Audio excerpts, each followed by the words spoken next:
Bonjour à tous. Aujourd'hui, nous sommes le samedi 23 mai 2026 et notre cher ami, notre frère Marc Sleboda est avec nous.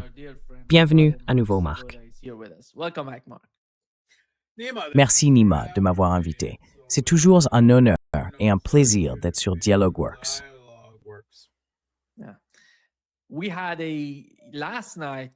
hier soir, il y a eu, disons, pas mal de chaos d'ailleurs, au Moyen-Orient. En Iran, plus précisément. Il s'est passé quelque chose là-bas, avec deux délégations. L'une d'elles, c'était Munir. Son prénom m'échappe, mais Munir était en Iran. Le chef de l'armée pakistanaise était aussi en Iran, en discussion avec la partie iranienne. Et il y avait des délégations du Qatar sur place. Je ne sais pas vraiment pour quelle raison. Aujourd'hui, j'ai demandé au professeur Miranda ce qu'il en pensait, quelle était la raison principale. Il m'a dit qu'ils avaient eu des discussions régionales avec la délégation qatari. Et aujourd'hui, juste avant de venir en direct, on a appris que Donald Trump a déclaré à la chaîne israélienne 12 « Je ne ferai aucun accord qui ne soit pas bon pour Israël ».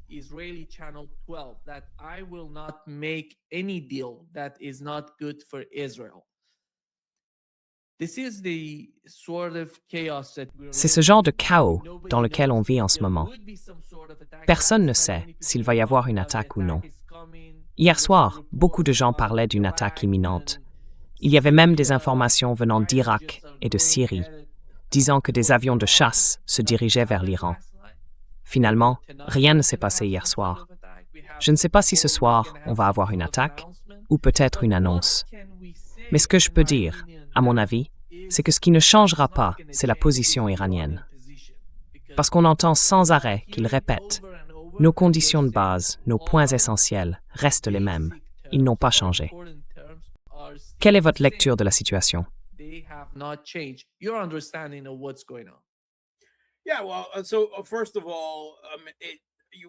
Oui, bon, déjà, il ne faut pas trop t'en vouloir de ne pas savoir si Trump va encore bombarder l'Iran ou pas, parce que Trump lui-même n'en sait rien, d'accord? On voit bien, ils sont complètement perdus. Ce n'est pas une partie d'échec en 5 dimensions, hein? Ce n'est pas un grand plan secret de Trump. C'est juste qu'ils ne savent pas quoi faire.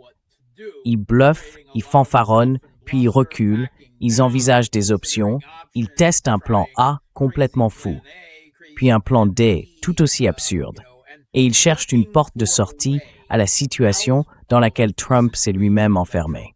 Et oui, c'est un zugzwang, pour reprendre le terme des échecs. Quoi qu'il fasse, ça ne fera qu'empirer les choses. C'est pour ça qu'il s'agite dans tous les sens comme ça.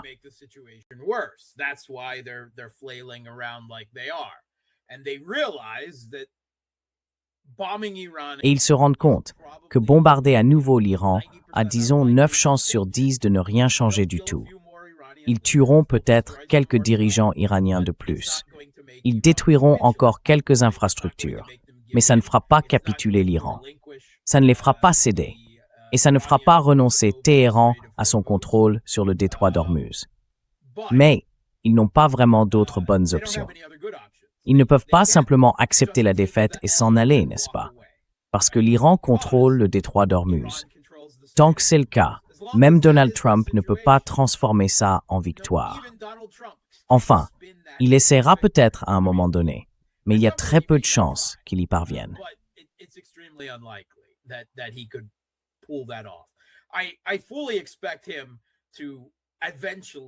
Je m'attends tout à fait à ce qu'il finisse par s'éloigner d'Iran, d'une manière ou d'une autre. Tu vois? Il pourrait encore bombarder un moment, puis déclarer la victoire et s'en aller. Mais je m'attends à ce que, sur le chemin du retour, il s'en prenne à Cuba, juste pour se remonter le moral, parce que Cuba est dans l'hémisphère occidental. C'est une cible facile, non? Cuba n'a pas l'armée, ni les moyens militaires, ni la position géopolitique, enfin, toutes ces choses qu'a l'Iran, et qui rendent un changement de régime tellement difficile pour les États-Unis. Cuba, clairement, n'a pas tout ça.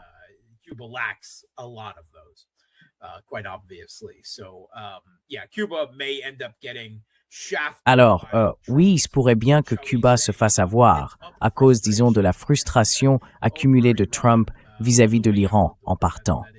Et ça semble être une vraie possibilité.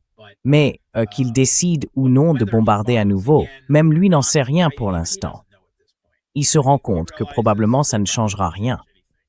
Il a au moins une certaine idée de la faiblesse des stocks du Pentagone en matière d'intercepteurs de défense aérienne et de munitions à longue portée, comme les Tomahawk ou les JASSM. Et pourtant, il continue de promettre, vous savez, de ramener l'Iran à l'âge de pierre, de détruire leur civilisation, de bombarder chaque pont et chaque centrale électrique du pays.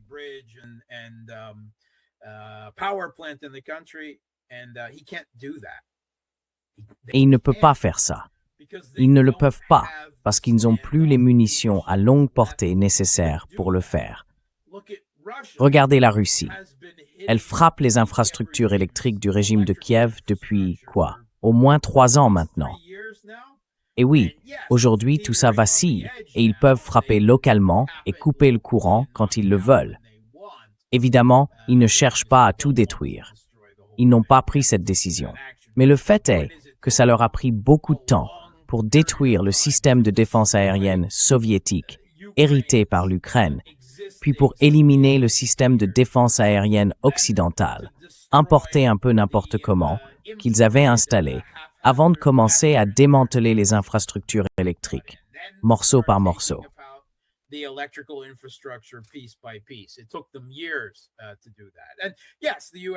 Ils ont mis des années à faire ça.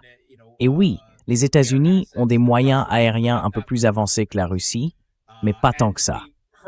Et on a appris, à travers des fuites du Pentagone, de renseignements américains, publiés dans le New York Times, que l'armée de l'air américaine craint les capacités de détection et de défense aérienne de l'Iran.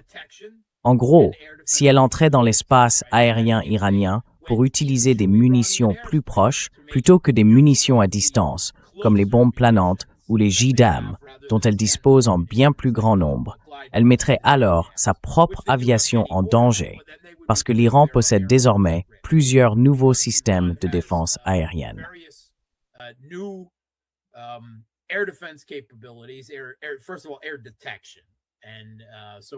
D'abord, la détection aérienne. Si j'ai bien compris, c'est une combinaison d'infrarouge et plutôt que d'un radar actif de défense, qui lui est facilement repérable et peut être pris pour cible, ils utilisent une détection non active. En partie, ça repose sur des caméras installées un peu partout dans le pays, tournées vers le ciel. Les données sont ensuite regroupées, analysées par intelligence artificielle et filtrées. Et cette combinaison entre l'infrarouge et ce système leur donne une assez bonne capacité à détecter même les technologies furtives des États-Unis.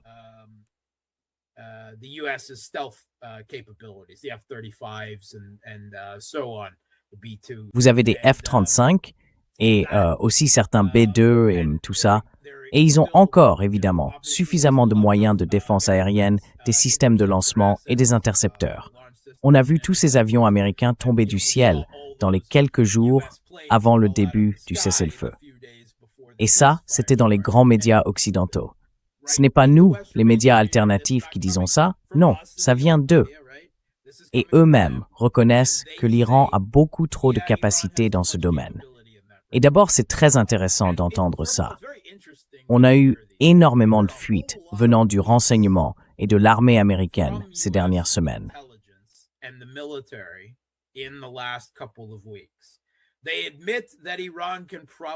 Ils reconnaissent que l'Iran peut probablement tenir plus longtemps que le blocus américain. Ils reconnaissent aussi que l'Iran conserve plus de 70% de sa capacité en missiles, en rampes de lancement, en drones, tout ça. Ils admettent qu'ils ont une défense aérienne efficace. Ils admettent que l'administration Trump n'a pas de réponse à leur plan d'attaque rapide, les bateaux en SM dans le détroit d'Ormuz. À chaque fois qu'on voit des fuites comme ça, eh bien, elles confirment ce qu'on savait déjà et ce dont on parle depuis longtemps. Toi, moi et beaucoup d'autres sur ton émission, dans la plupart des médias alternatifs. Elles confirment, elles valident ce qu'on dit depuis des mois maintenant. Mais pourquoi? Pourquoi est-ce qu'ils font fuiter ça?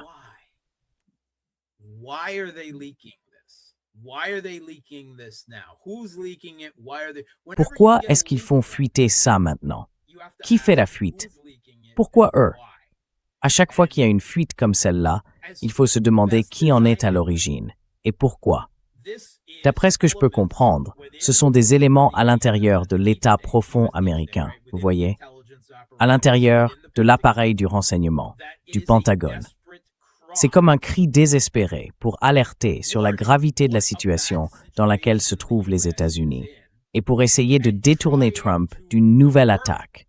Non pas parce qu'ils ne veulent pas attaquer l'Iran, mais parce qu'ils pensent qu'au final, ça ne ferait qu'aggraver encore la position des États-Unis.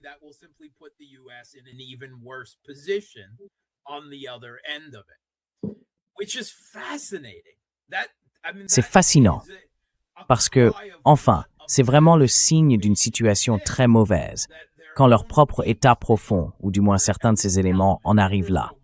On est d'accord, il n'y a pas un état profond unique, monolithique. Il y a plein de factions différentes à l'intérieur, au sein de ce qu'on appelle parfois le blob, comme Ben Rhodes l'a nommé, cette élite de la politique étrangère et de la sécurité. Et certains de ces éléments lancent un cri désespéré pour alerter le public, pour alerter les médias, et donc essayer de faire pression sur l'administration Trump. Ne faites pas ça. N'attaquez pas encore l'Iran, parce que ça risque de très mal se terminer pour nous. On se retrouverait probablement dans une situation encore pire. Et bien sûr, ce n'est pas par principe moral qu'ils font ces fuites, on le sait bien. Tout ça est vraiment fascinant. À chaque fois, il y a eu tellement de fuites vers les médias, venant des services de renseignement et de l'armée.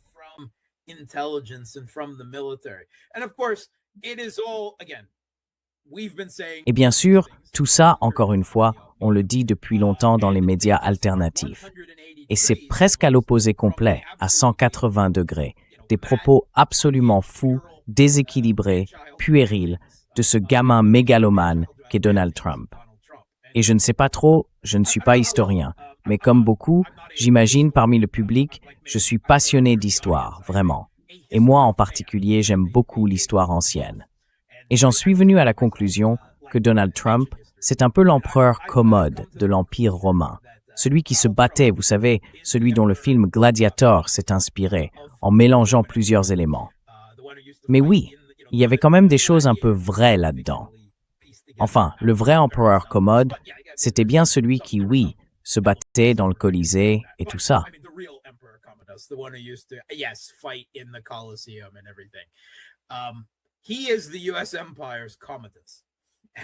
C'est un peu le Commode de l'Empire américain. Après Commode, l'Empire romain s'est effondré, et il ne s'en est jamais vraiment relevé, n'est-ce pas? Pas pour une période significative, en tout cas. Et je suis convaincu, vous savez, on dit que l'histoire ne se répète pas, mais qu'elle rime. Eh bien oui, Trump et Commode, je peux très bien le voir comme une sorte de réincarnation, si on veut, de cette créature, dans un sens historique. Et c'est les États-Unis dont on parle. On a vu, bien sûr, j'ai perdu pas mal de respect ces dernières années pour Tulsi Gabbard, mais Tulsi Gabbard a maintenant clairement démissionné, sous pression, en signe de protestation. Et je suis assez certain, et je ne pense pas que ce soit très controversé de le dire, qu'elle a essayé d'empêcher Trump de lancer une deuxième, ou devrais-je dire, une manche 2, 3 ou 4. Troisième manche, ouais. Troisième manche. Très bien, appelons ça la troisième manche. Tout dépend de quand on commence à compter. Mais disons que c'est la troisième manche, celle à laquelle Tulsi Gabbard s'oppose clairement, ou du moins contre laquelle elle met en garde, même si elle ne s'y oppose pas directement. Et, vous savez, c'est aussi pour défendre les propres intérêts des États-Unis. Elle est partie maintenant. Et l'un de ses principaux adjoints a également démissionné la semaine dernière. Donc, beaucoup de départs au sein de l'administration Trump, alors qu'il...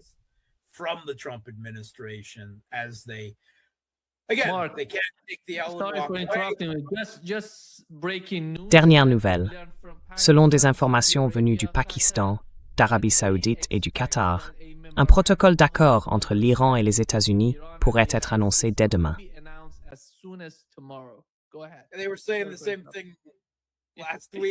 Allez-y. Ils disaient déjà la même chose la semaine dernière et celle d'avant. Donc peut-être. Oui, peut-être, mais je n'y compterai pas. Je ne crois pas qu'aucun président américain puisse accepter les conditions de l'Iran. Donald Trump ou pas, je ne pense pas qu'un président américain, placé dans la même situation, puisse accepter ces conditions. Donc ils ne peuvent pas faire ça. Ils ne peuvent pas encaisser la défaite et s'en aller. Qu'est-ce qu'il leur reste, à part tenter le tout pour le tout, prendre ce risque, aussi improbable soit-il, et espérer qu'un événement imprévisible vienne changer la donne en larguant encore quelques bombes. Parce que c'est ce que font les États-Unis. C'est ce qu'ils font. On dirait qu'ils n'ont plus d'options côté CIA ou Mossad.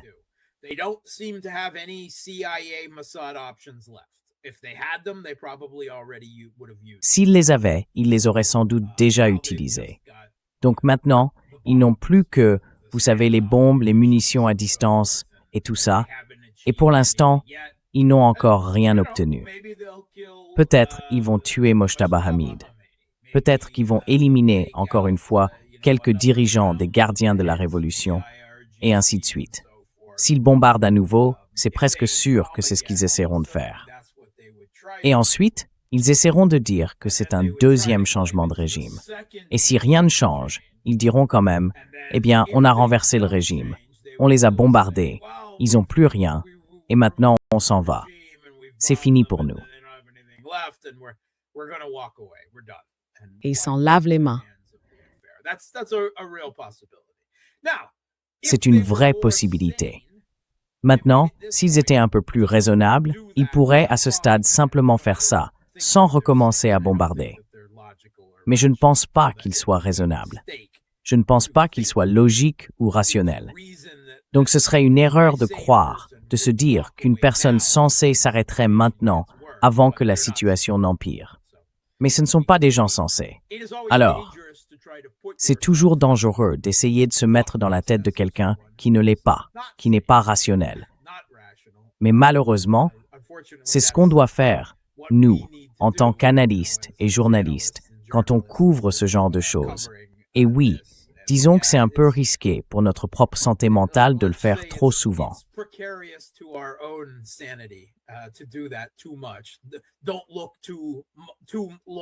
Ne regarde pas trop longtemps, ni trop profondément dans l'abîme. Laisse plutôt l'abîme te regarder en retour. Mais bon, c'est ce qu'on doit faire. Donc, je ne vois vraiment aucune bonne option pour les États-Unis. Rien n'a changé. On est toujours dans ce jeu géoéconomique du poulet, tu sais, cette course vers le précipice, ou l'un contre l'autre selon comment on veut le dire. Et l'Iran, lui, tient bon dans son économie, tandis que Trump est coincé à piloter une économie mondiale secouée par la crise énergétique. Et on se rapproche de plus en plus du bord du gouffre. Même les services de renseignement américains nous ont dit la semaine dernière que l'Iran tiendrait plus longtemps que ce blocus américain. Ils ont maintenant bien trop d'autres options.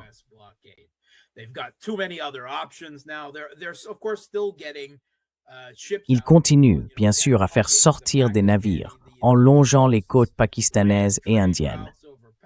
Il y a aussi les routes commerciales terrestres à travers le Pakistan, les routes de la mer Caspienne, les trains qui traversent le Turkménistan depuis la Chine jusqu'en Iran.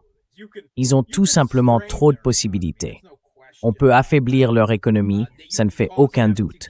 On peut faire en sorte qu'ils exportent moins de pétrole par tanker qu'avant. Mais évidemment, à ce stade, exporter moins de pétrole, ça pénalise aussi l'économie mondiale. C'est tout le dilemme. Donc, d'une certaine manière, ils se font du tort eux-mêmes et ils raccourcissent leur propre compte à rebours vers le précipice. Aucune bonne option.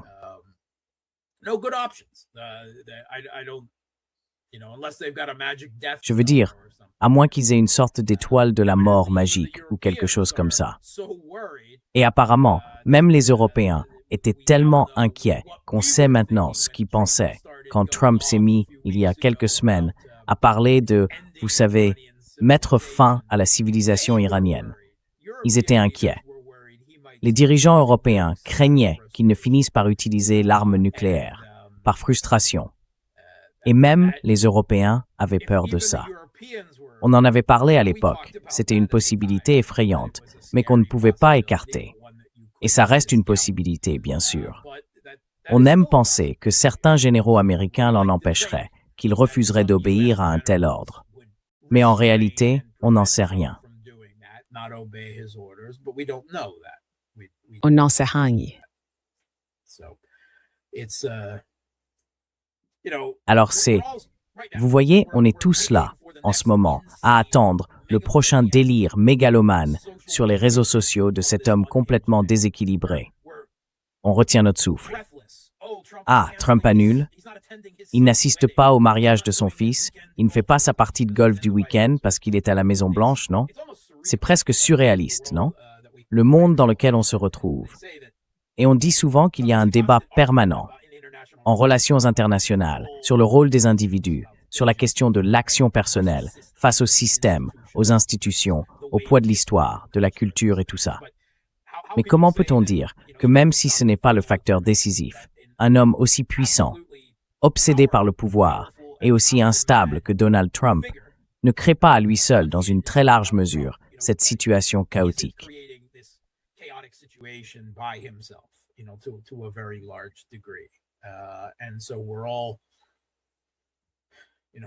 Et donc, on est tous là. Vous savez, cette politique étrangère menée sur les réseaux sociaux, c'est presque devenu normal pour nous maintenant. À peine un peu plus d'un an, même pas un an et demi après le début de sa présidence. Et on finit tous par trouver ça normal. C'est déjà devenu, d'autres dirigeants le font aussi. Les Iraniens le font, non?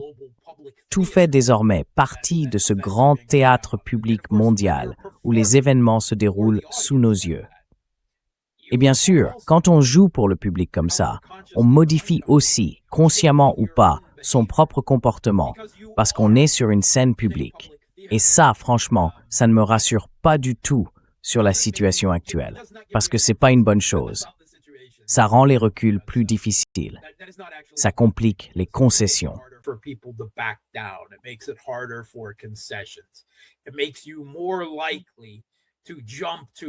Ça vous rend plus enclin à réagir de façon impulsive, émotionnelle, à une provocation, parce que votre propre opinion publique, elle, se sent blessée, contrariée par une situation. Donc c'est très instable, c'est une situation vraiment dangereuse. Et vous savez, les autres grandes puissances, la Russie et la Chine, bien sûr, sont derrière tout ça, et elles soutiennent l'Iran discrètement. Et dans le cas de la Russie, peut-être plus si discrètement que ça. On nous dit, dans les médias occidentaux, que beaucoup de choses que font aujourd'hui l'Iran et le Hezbollah sont, disons, aidées ou fournies par la Russie. Et on ne peut que spéculer sur la véracité de tout ça. Mais la Russie et la Chine, non seulement soutiennent l'Iran à des degrés divers, mais elles sont aussi très très inquiètes de voir cette situation leur échapper complètement, aussi bien sur le plan économique que bien sûr sur le plan militaire.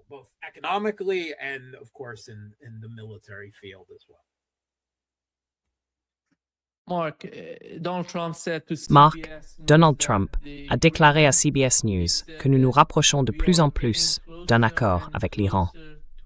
Moi, je ne sais pas ce que cet accord veut dire, parce que je ne vois aucun accord en préparation.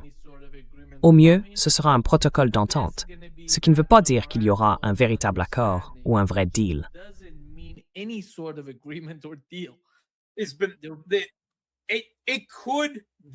Bien sûr que c'est possible. Ils en parlent depuis 2 mois maintenant. Depuis combien de temps parle-t-on d'un accord? Trump parle tout le temps d'un accord sur le point d'être conclu, on le sait bien. Bon, une partie de tout ça, c'est les Américains et les Iraniens qui communiquent entre eux par l'intermédiaire des Pakistanais. Une autre partie, c'est peut-être juste des messages qui circulent ou des réponses à des publications sur les réseaux sociaux. À ce stade. Mais on sait aussi qu'une bonne partie de ces messages, de ces réactions de Trump, ont pour but, au moins en partie, d'influencer le marché du pétrole. Franchement, je crois qu'il n'y a plus aucun doute là-dessus. Donc, on ne peut accorder aucune crédibilité à ce que dit Trump. Il faut tout prendre avec beaucoup de scepticisme. Personnellement, je ne crois rien de ce qu'il dit tant que ce n'est pas confirmé par plusieurs autres sources, y compris bien sûr du côté iranien.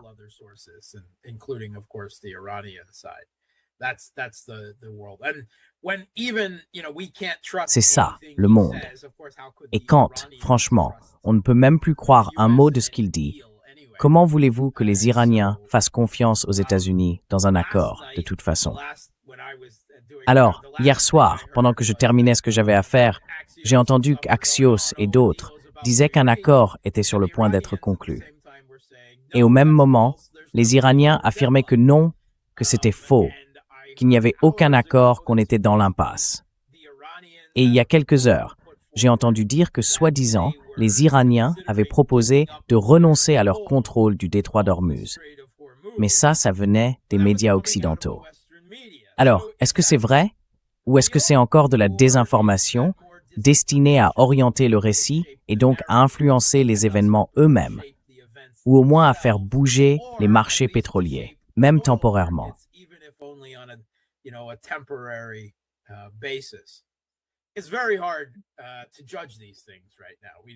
C'est très difficile de juger tout ça en ce moment. Franchement, je connais, disons, certains paramètres. Je sais que les États-Unis sont dans une mauvaise posture. Je sais aussi que l'Iran reste dans une position où il garde l'avantage en matière d'escalade. Et si l'administration Trump décide de larguer encore plus de bombes, alors accrochez-vous, parce que l'économie mondiale va encaisser de sacrés coups. La coupure des câbles à fibre optique sous-marin, la fermeture du détroit de Bab el-Mandeb, le bombardement de l'oléoduc Est-Ouest jusqu'à Yanbu, à travers l'Arabie Saoudite, jusqu'à Fujairah, ou encore les usines de dessalement qui rendent la vie possible dans la plupart de ces États du Golfe. Tout ça, c'est sur la table si les États-Unis poursuivent dans cette voie.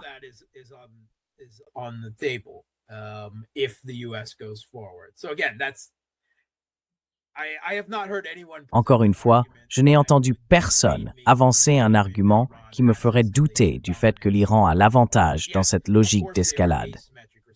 Oui, bien sûr, leurs réponses sont asymétriques. Non, l'Iran ne peut pas bombarder des villes américaines. Ce n'est pas dans ses capacités. Mais peut-être que ce qu'ils font à l'économie mondiale est plus efficace. Cette réponse asymétrique, cette manière d'utiliser une arme que les États-Unis ont historiquement maîtrisée, l'arme économique, eh bien, ils l'ont retournée et ils font maintenant la même chose contre les États-Unis. Ils utilisent l'économie, les marchés mondiaux de l'énergie, l'économie globale, pour faire pression sur Washington afin de mettre fin à cette guerre insensée contre l'Iran. Et vous savez, oui, je pense qu'il y a là un argument tout à fait valable.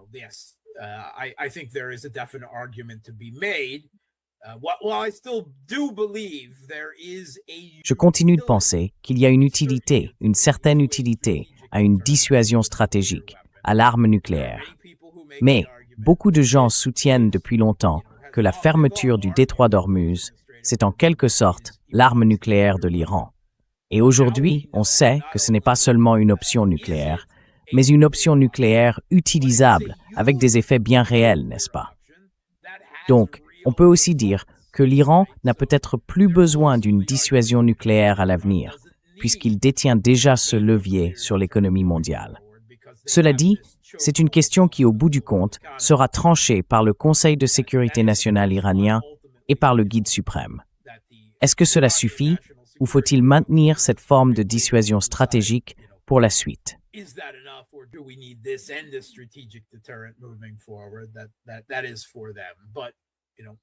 C'est leur affaire. Mais vous savez, tout ça a des conséquences très concrètes. Si l'Iran ne pouvait pas agir ainsi dans le détroit d'Ormuz, il serait dans une situation bien plus difficile qu'aujourd'hui. Mais la géographie est ce qu'elle est, et l'Iran est là, sur ce point d'étranglement, avec les moyens d'agir. Et comme on l'a déjà souligné, ils n'ont pas besoin d'une énorme capacité militaire. Il leur suffit de mener quelques attaques démonstratives, avec des vedettes rapides, des mini-sous-marins, des drones ou autre chose. Et aucun armateur, les capitalistes étant ce qu'ils sont, ne prendra le risque de voir son navire, ses investissements, son assurance, tout ça, mis en danger en traversant cette zone.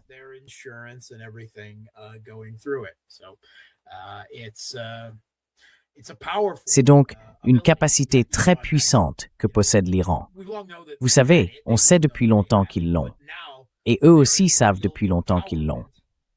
Mais aujourd'hui, ils en font un usage qui leur donne un vrai pouvoir. Il y a à peine quelques semaines, des articles dans le New York Times et le Washington Post reconnaissaient que l'Iran sortait de tout cela non pas affaibli, mais comme une sorte de quatrième grande puissance mondiale. Un peu en retrait des autres dans certains domaines, certes, mais avec une nouvelle forme de pouvoir et d'influence qu'ils ont toujours eue sans jamais vraiment l'exercer. Et ça change tout.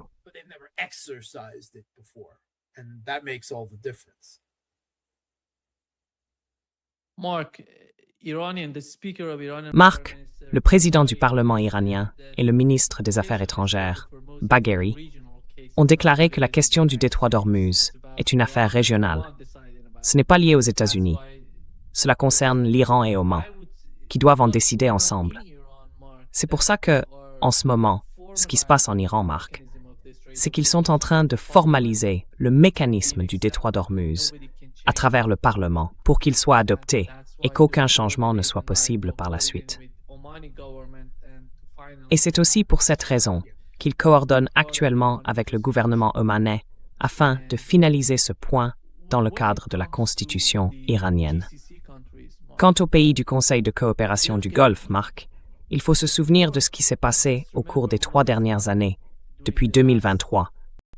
On a eu, tu sais, le 7 octobre.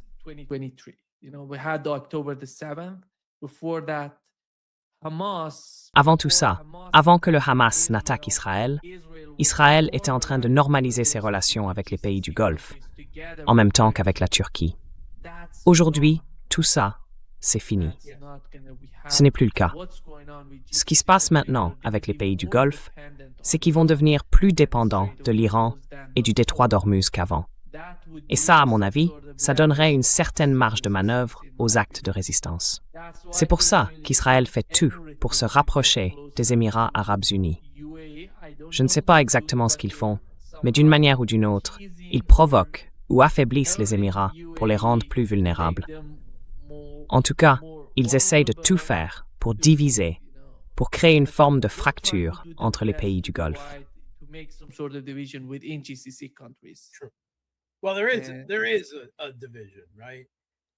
Eh bien, il y a une division, non? Ce sont des monarchies du Golfe, il ne faut pas l'oublier. Ce sont des États monarchiques un peu, disons, d'un autre temps. C'est ce qu'ils sont. Et là-bas, les personnalités comptent souvent plus que les institutions, et de très loin. On voit d'ailleurs qu'il y a au moins une certaine divergence de réaction entre, disons, l'Arabie saoudite et le Qatar, sans les mettre exactement dans le même panier, bien sûr. D'un côté, et les Émirats arabes unis de l'autre. Les Émirats se sont rapprochés des États-Unis et d'Israël, bien plus qu'ils ne l'étaient avant tout ça. Rappelons aussi que les Émirats ont même rejoint les BRICS+, ce qui, évidemment, a fini par paralyser les BRICS+.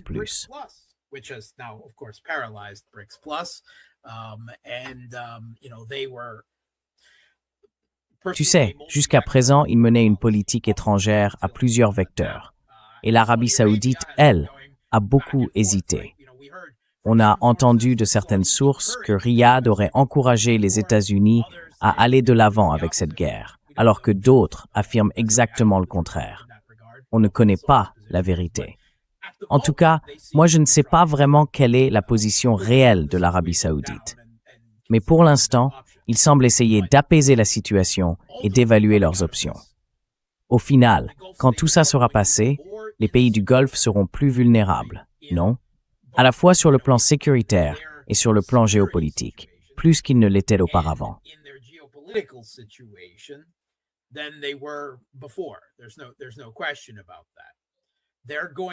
Il n'y a aucun doute là-dessus.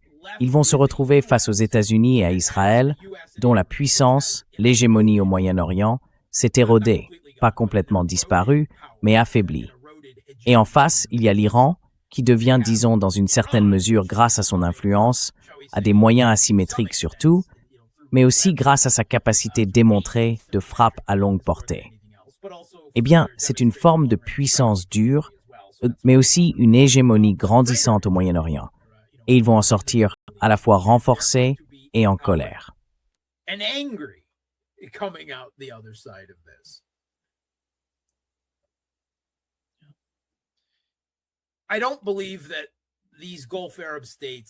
Je ne crois pas que ces États arabes du Golfe puissent se soumettre à l'Iran, n'est-ce pas? Parce que, au fond, c'est bien comme ça qu'ils le percevraient.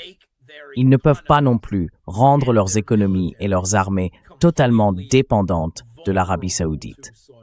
Cela veut dire qu'ils doivent continuer à chercher un garant de sécurité extérieure. Alors, peu importe que ce garant extérieur soit justement celui qui les a menés à cette situation et qui les a entraînés, qu'ils le veuillent ou non, dans ce conflit avec l'Iran, rendant ainsi leur sécurité clairement moins sûre. Oui, c'est un vrai paradoxe logique, mais en réalité, ils n'ont pratiquement personne d'autre vers qui se tourner sérieusement.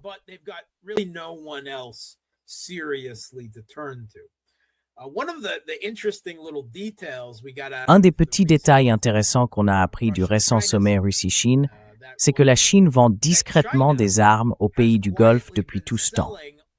Alors oui, on peut se demander, est-ce qu'ils vendent aussi des drones, ou au moins des composants à l'Iran? Oui, probablement. Mais en même temps, ils fournissent aussi du matériel défensif. Très certainement, des systèmes anti-drones et des intercepteurs aux États du Golfe. Maintenant, est-ce que ces pays peuvent complètement se tourner vers la Chine comme principal fournisseur de sécurité? Non, bien sûr que non. Leurs armées sont étroitement liées aux États-Unis et à l'Occident. Donc je m'attends à ce que la présence américaine soit un peu plus réduite qu'avant.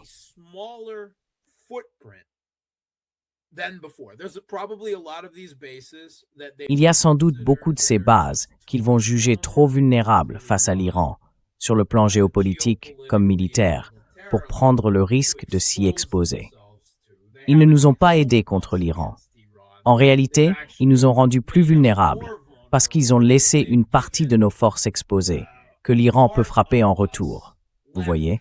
Alors que tous leurs autres atouts, eux, sont bien au-delà de l'horizon, sur le territoire américain. Donc, certaines de ces bases, ils vont sans doute les abandonner discrètement, sans jamais dire qu'ils les abandonnent, parce qu'ils ne peuvent pas le faire ouvertement. C'est une question de prestige pour les États-Unis. Ils ne peuvent pas se le permettre, mais ils pourraient quand même les lâcher. Cela dit, ils ne vont pas pour autant se retirer complètement du Moyen-Orient.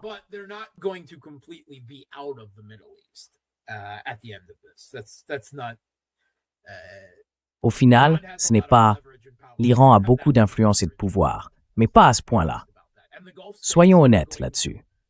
Les États du Golfe vont d'un côté se rapprocher encore plus des États-Unis à la fin de tout ça, et de l'autre, chercher à développer une politique étrangère plus diversifiée, plus multivecteur si on veut. Ils vont conclure des accords pragmatiques avec l'Iran pour acheminer leur énergie vers le marché mondial, mais ça ne leur plaira pas. Et ça va créer une situation très tendue. Je ne crois pas qu'il y aura, à la fin de tout ça, un accord signé où les États-Unis et Israël s'engageraient à ne plus jamais attaquer l'Iran ou quoi que ce soit du genre.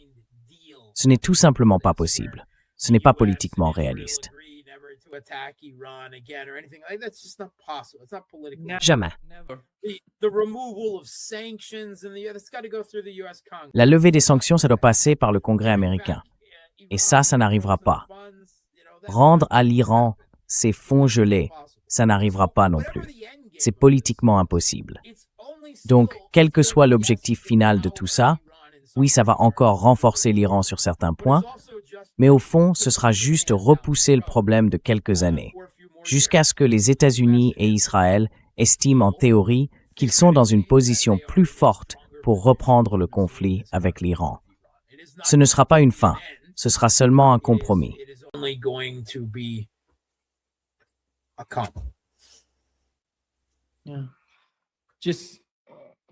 Marc, laisse-moi juste te lire ce dont Lindsey Graham est en train de se plaindre en ce moment. Il dit, si un accord est conclu, tu es encore plus masochiste que moi à t'infliger les publications de Lindsey Graham.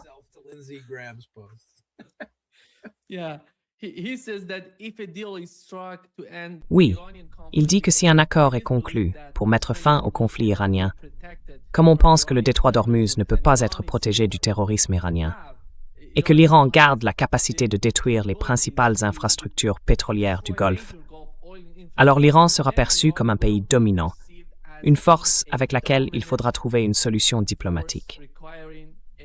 Cette combinaison, le fait que l'Iran soit vu à la fois comme capable de terroriser le détroit indéfiniment et de causer d'énormes dégâts aux infrastructures du Golfe, représente un changement majeur dans l'équilibre des forces dans la région. Et à long terme, ce sera un véritable cauchemar pour Israël.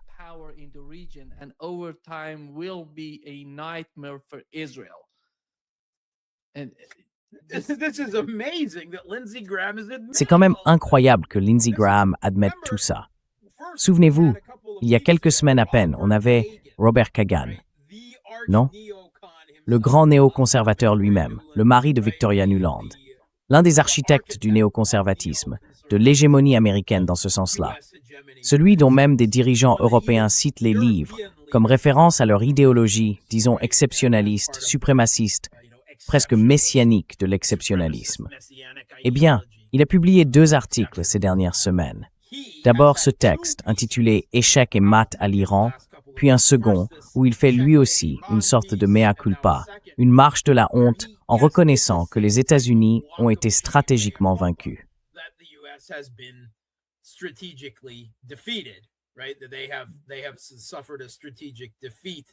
Ils ont subi une défaite stratégique dans toute cette affaire à travers l'Iran.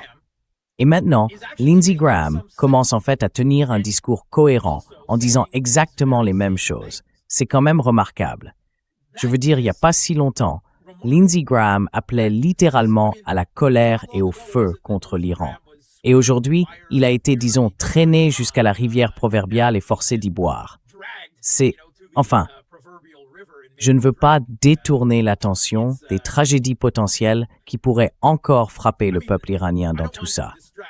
Il pourrait y avoir une reprise de la guerre pendant un certain temps. Il pourrait y avoir des centaines, voire des milliers de morts.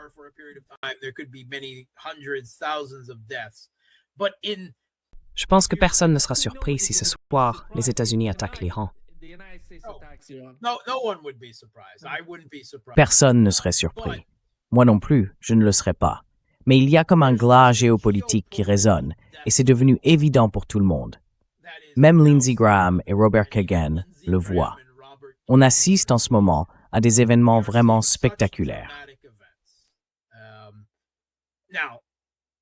Toutes les guerres ne font qu'une seule et même guerre. Je pense qu'à ce stade, il faut voir qu'il y a eu toute une série d'événements qui ont conduit à cette situation. Les États-Unis n'arrêtent pas de jouer au jeu du coup de marteau contre les Houthis au Yémen en gaspillant leurs munitions.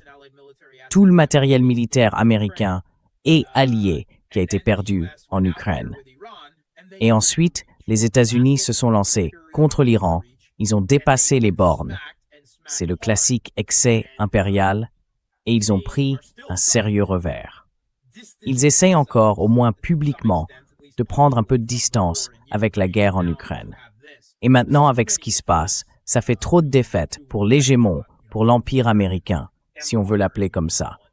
Ils ne s'en remettront pas. On le voit dans tout ce qu'ils font. S'ils attaquent encore, ça ne fera qu'aggraver leur position géopolitique à long terme et ça accélérera l'érosion de cet hégémon, de cet empire.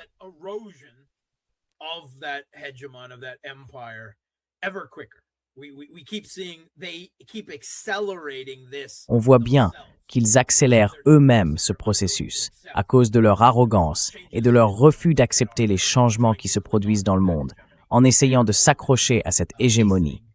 Au final, ils en précipitent la fin parce qu'ils vont trop loin. Tu as sûrement vu Star Wars, Nima, non? Le tout premier film, Un Nouvel Espoir, c'est le numéro 4 dans la saga, peu importe. Il y a cette réplique où la princesse Leia parle au grand Moff Tarkin. Et elle lui dit, en gros, que plus il essaie de resserrer son emprise, plus les systèmes stellaires lui échappent entre les doigts, ou quelque chose comme ça. Eh bien, c'est exactement la situation. C'est la métaphore parfaite. Pardonne-moi d'utiliser cette référence très américaine. Mais je pense que ça aide beaucoup de gens à mieux comprendre ce qui se passe.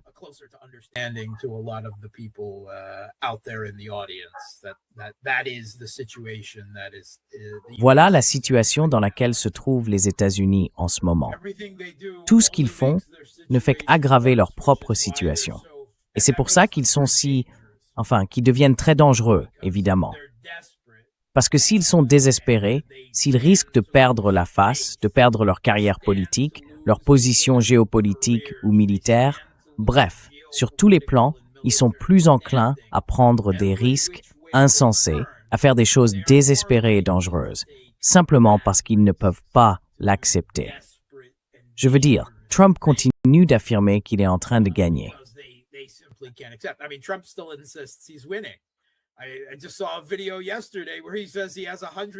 J'ai vu une vidéo hier où il dit qu'il a un contrôle total, à 100% sur le détroit d'Ormuz.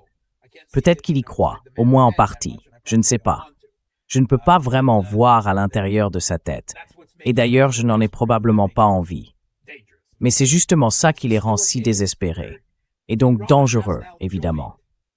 On est dans une situation où l'Iran a maintenant rejoint la Russie et la Chine, et ces trois pays partagent ensemble un fardeau très lourd. Ce fardeau, c'est de gérer le déclin de l'hégémonie mondiale occidentale menée par les États-Unis, de l'Empire américain, sans que tout s'effondre d'un coup et entraîne le reste du monde dans sa chute, n'est-ce pas?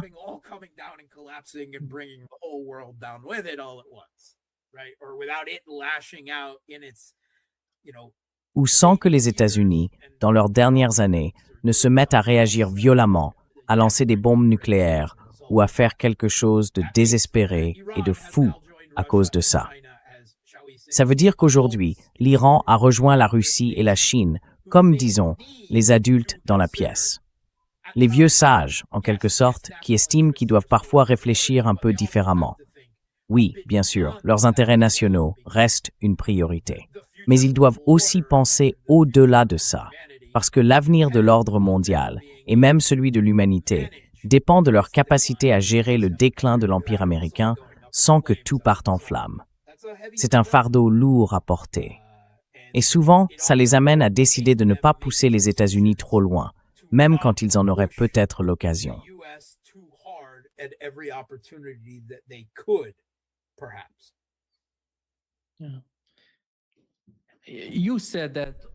Vous avez dit que toutes les guerres n'en forment qu'une seule.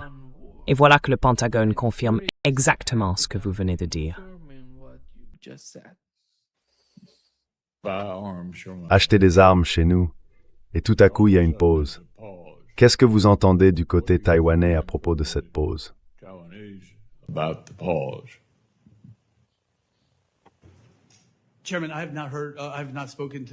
Monsieur le Président, je n'ai pas parlé aux Taïwanais. Cependant, nous leur avons bien vendu du matériel militaire à l'étranger. Simplement, en ce moment, nous faisons une pause pour nous assurer que nous avons les munitions nécessaires pour l'opération Epic Fury, dont nous disposons déjà en quantité suffisante. Mais nous voulons être certains d'avoir tout ce qu'il faut. Ensuite, les ventes militaires à l'étranger reprendront quand l'administration jugera que c'est nécessaire, monsieur.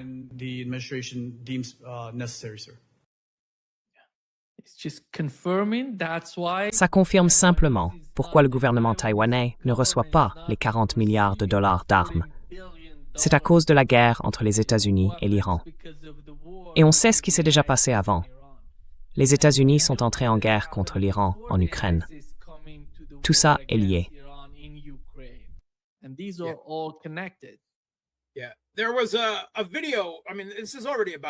Oui, il y avait une vidéo. Enfin, elle date d'environ 1 an. On y voyait l'envoyé de Trump, en quelque sorte le babysitter du régime de Kiev en Ukraine, l'ancien général à la retraite Kellogg, qu'on a un peu mis au placard depuis. Il y donnait une interview où il expliquait que le problème des États-Unis, avec ce qu'ils appellent aujourd'hui la simultanéité stratégique, c'est que la Russie, la Chine, l'Iran, la Corée du Nord et quelques autres pays qu'on pourrait ajouter à la liste sont désormais tellement liés entre eux par des partenariats et des alliances stratégiques, en grande partie parce que les États-Unis les ont tous poussés à se rapprocher en même temps. On les a tous provoqués, sans appliquer les bases du réalisme stratégique, ni les principes classiques d'équilibre ou de diviser pour régner. Strategic balancing or divide and conquer principles, they provoked and Vous savez, ils ont provoqué, et disons-le, par pure arrogance impériale, par arrogance hégémonique, ils ont provoqué tout le monde. Et au final, ils ont contribué à rapprocher des pays très différents, avec des systèmes politiques, des cultures, des histoires et des religions totalement distinctes, dans une forme de coopération. Et Kellogg a fait remarquer que les États-Unis ne peuvent plus agir contre l'un de ces pays, en particulier contre les trois grands, mais aussi contre les autres, sans subir de fortes répercussions négatives à cause de leurs relations mutuelles. Par exemple, s'ils entrent en guerre avec l'Iran, le résultat, c'est que le marché mondial, surtout celui de l'énergie, devient complètement incontrôlable.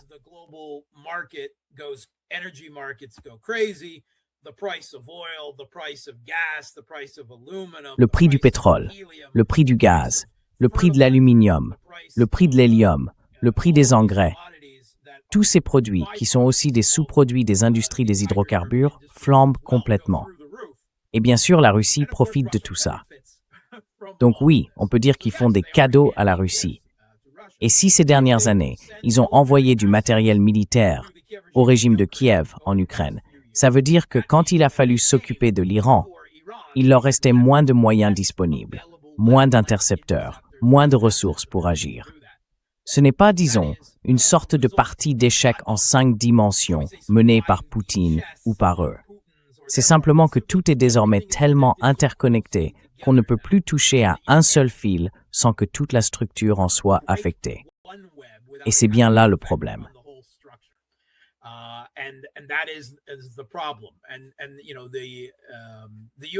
Et maintenant, les États-Unis essaient de présenter ça comme la réponse en Russie, tout en parlant de simultanéité. L'idée, c'est de trouver la bonne séquence stratégique.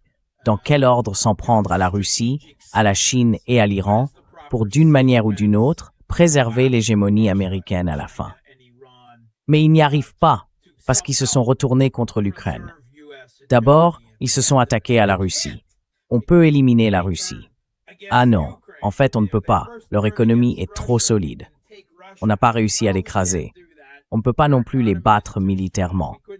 En réalité, ils deviennent même plus forts. Alors on se dit, changeons de cap, attaquons l'Iran. Mais ça non plus, ça ne marche pas, n'est-ce pas? Et tout ça ne fait qu'aggraver leur position.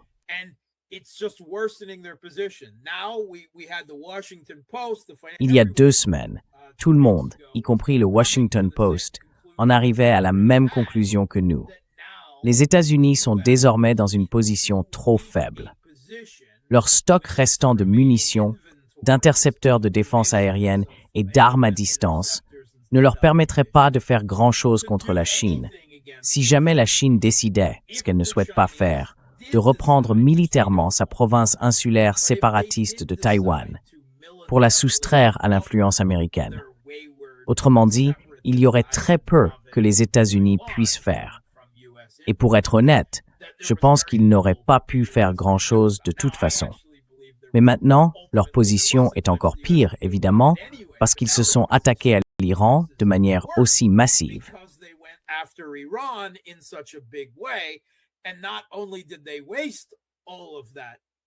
Non seulement ils ont gaspillé toute cette puissance dure, mais en plus, ils n'ont même pas obtenu les résultats qu'ils espéraient. En réalité, ils ont peut-être, d'une certaine manière, fini par renforcer l'Iran à cause de tout ça. C'est une position terrible pour une puissance hégémonique. Et d'un côté, oui, ça fait sourire, un peu cyniquement, beaucoup d'entre nous, de voir à quel point la situation géopolitique est mauvaise. Mais de l'autre, il faut faire très attention à cette bête blessée qu'est l'hégémon. Parce qu'une Amérique mise dans cette position risque de réagir violemment, de façon désespérée et, disons-le, irrationnelle, refusant d'accepter les dégâts qu'elle s'est en grande partie infligés elle-même dans tout ça. Mais ce sont des temps incroyables que nous vivons, Nima. Vraiment incroyables.